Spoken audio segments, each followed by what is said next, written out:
Master Yi is the classic case of the lower the rank, the higher the win rate, reaching borderline mega OP level in low elo and borderline unplayable in high elo. Our Master Yi player today is actually named Master Yi on the Korean server, and recently he hit Master tier with a new mid lane playstyle that is like nothing we have seen before. He has a few insane strategies that allow him to survive any laning phase and reach a carry point faster than a Yi has ever done. Our player's real name is HeonHee. They have been a super dedicated Master Yi main ever since they started playing the game over 7 years ago. He started playing in Season 3, trying out new champions to see who he wanted to dedicate his time to. He leveled up and he decided Master Yi would be his first jungler, as he was supposed to be an easy hero. He loved the role and decided he might as well keep playing Yi, as it was working quite well in his low elo games. So he took it to ranked. Right away, he dropped all the way down to bronze in his first season, realizing he's not quite as good as he had hoped. The next season, he decided he had to try going all in to see how good he could get, putting in over 1,000 games on Yi, learning everything he could about the champion. His knowledge brought him to Diamond 4 in his second season, again with Yi jungle. Season 5 came and he kept playing as Yi jungle, but he wondered if there may be a better way to climb. He noticed Master Yi had to stay ahead to win games, and wondered if mid lane was the answer, the role which received the fastest XP and gold in the early game. He tried mid Yi out and it worked. His year of grinding had paid off and he was able to simply slip into the new role and start winning. Even this season he got to master with Yi mid for the very first time. In the season since then, he moved back to jungle Yi, occasionally grabbing challenger, but began to once again struggle in season 10. He made a new account, managed to grab the name Master Yi on that account, so decided it was time to try mid lane Yi again. Season 10, he broke through to master with Yi mid, and in season 11, he has finally perfected the playstyle, taking advantage of the new items to create some impressive new strategies, once again hitting master already. I'm going to show you how he did it.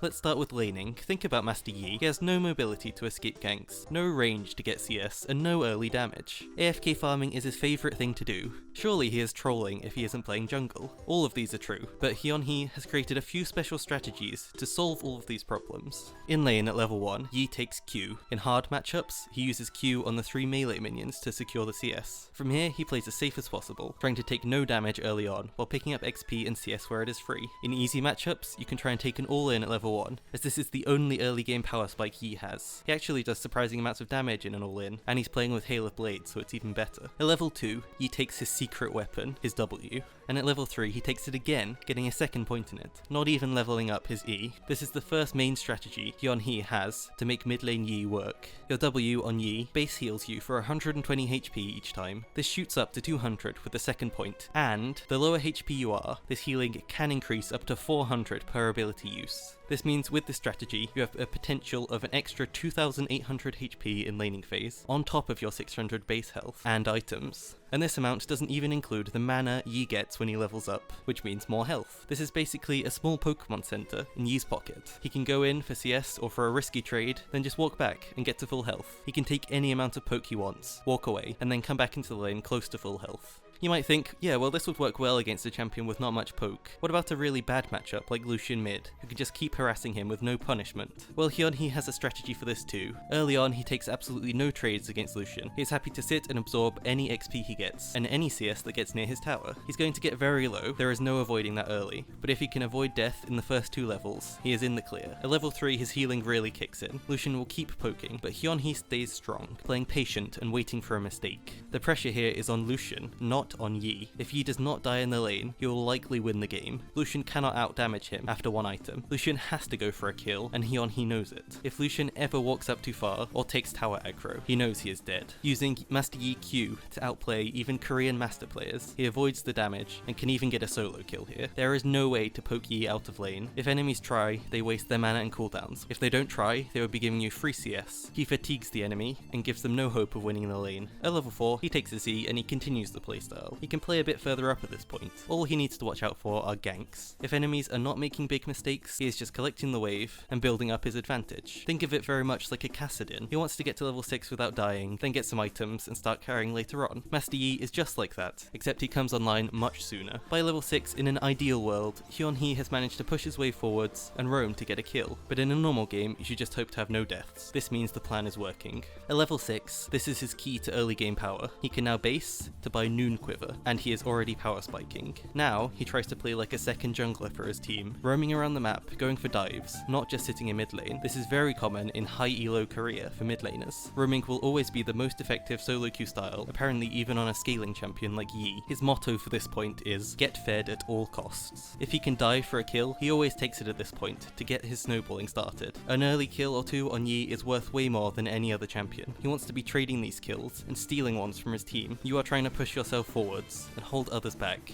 It is vital on Yi more than any other champion. If you are behind, you can become useless. If you're ahead, you become a god. But of course, it's not as simple as just go get some kills. HeonHee has a few genius ways to ensure they work. His first item mid is always Gale Force. This item has so many uses on Yi, but at this point it is a key tool to get him snowballing. The dash from Gale Force can be used to jump straight on low HP enemies, ensure they're dying to a useful member of your team. He is not afraid to see a low HP enemy and Gale Force right onto them, stealing the kill. Even at early levels, this will be doing a minimum of 200 to 250 damage by itself, and so it can give you the extra early game power you need to even start winning early fights. Yi is not meant to have this much power early game, and with the dash included, it makes him broken. Gale Force remains broken for the rest of the game. It gives Yi a repositioning tool to avoid his worst enemy, CC, mostly helping him gap close and use Q to dive squishy champions. When you're playing Yi with this item, you feel like it's unfair. You can close any gap, reach any enemy, and do things on Yi that should not be possible. Imagine how awful that feels to play against. And not only that, you are a Yi mid. Imagine how tilting it would be to start losing to. If you're ahead as Yi, the game is close to over. If you're ahead as a Yi mid, they might even just FF from the tilt. From here, we're in mid game. HeonHee goes to a side lane and looks for plays from Fog of War. If enemies were not tilted enough to FF yet, they will be after this. He gets control wards and a sweeper, pushing his side wave, then going to wait in the jungle for his prey. If an enemy walks anywhere near the bush, he is happy to flash, Gale Force, and Q onto them to secure a kill. If you're wasting everything to get a kill, it is so worth it. If you're ahead, keep looking for more and more advantages. If you're behind, keep looking for enemy mistakes, or overextensions that you alone can punish. In mid game, you don't really want a team fight, as you have not reached your full power yet, but he can still join them if needed. In early fights, he knows exactly who his targets are, and exactly who he cannot kill yet. Here he is in a split fight with a Yuumi on him. Even still, he wastes all of his cooldowns to get as far away from an Olaf as possible, because he knows he does not win the fight against the Olaf. Instead, refocusing on the enemy backline to pick up some easy kills, and then turning back to the front line with his team to finish off the fight. In bigger team fights, you will not find a more patient player than HeonHee. It is surprising he is not playing Lee Sin with the amount of monk-like focus and restraint he has on this champion. This is necessary and makes the difference between a won fight and a lost fight. No matter your score, you could be 20-0, go in at a bad time, get CC locked, die, and begin to lose the game.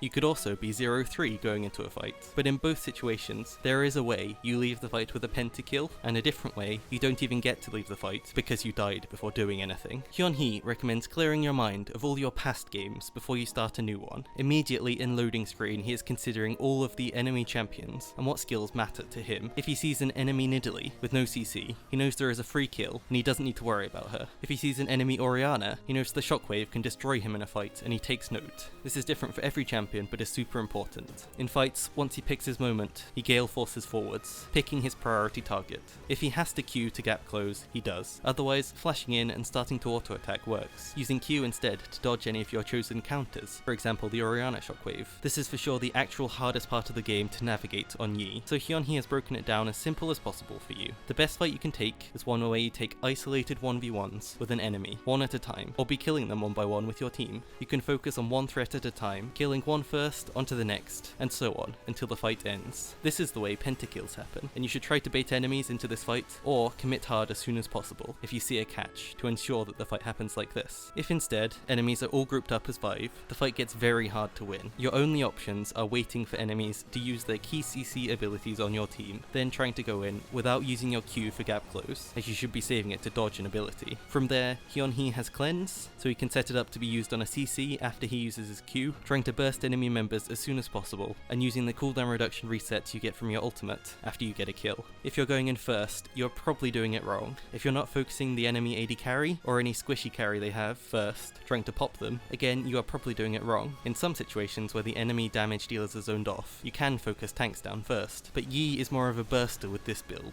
not a tank shredder. like he would be with a Rage Blade build. Oh, and if you want to see if this playstyle really works, I am playing it right now on stream in high elo. Come watch, and I'll prove that anyone can climb with these strategies. Each game, HeonHee bans Akali. This is a matchup where you can be poked out for free all laning phase, with Akali never running out of mana since she doesn't have any. She's also very safe and hard to punish with her E and W. He Qs mid and top. If he gets top, then he swaps with his top laner so he can play mid. Top is not a place you want to take Yi. He cannot do much against most of the champions there. They specialize in the long lane and he has no escapes to deal with it. For summoners, he takes Exhaust most games. This gives him a lot of early game safety, as well as being able to turn a 1v2 fight into a short 1v1 where he can burst someone down, then turn on the other champ who was exhausted, pretty much taking 2 different fights one after another. He takes Cleanse against high CC enemy mid and jungle combos. This keeps him alive in lane, and then works well in later fights to keep him getting kills. The final option is he takes Ignite if he's against a squishy enemy mid and an enemy team with not much CC. He can then all in at level 1 for a cheese kill, or use it to kill after level 6. For his build, he starts Doran Shield every game for the safety and resistances against poke. His first base is Noon Quiver for 1300 gold. This is perfect if you can make it as your first back. This builds into your first item, Gale Force, which is the core of the build. If you're ahead, you can get Ionian Boots. They are cheap, and they are the best way to keep snowballing a game. Otherwise, he gets Plated Steel Caps. Mercury Treads are a waste. If you get CC'd, you're likely dead anyway. Next, versus squishy enemy teams, he gets Collector. Versus high CC enemy teams, instead of Collector, he would recommend Edge of Night second. Third, he always gets Infinity Edge. Around this point, you should be able to win fights and end the game. If not, he gets Blade of the Ruin King versus tanks, and Hex Drinker versus EP. Here are the runes that he uses every game. Hail of Blades is really good for Yi's early damage. Hail of Blades also has really good synergy with Gale Force. It's why he's able to take early fights, whereas Conqueror or Lethal Tempo takes a lot longer to be useful in a fight. Hail of Blades lets him burst people down really quickly. Don't forget to check out the stream at twitch.tv/happychimenoises. We are playing high elo off-meta champions every day from 1 PM GMT. Like and subscribe if you enjoyed this video. Thanks so much for watching.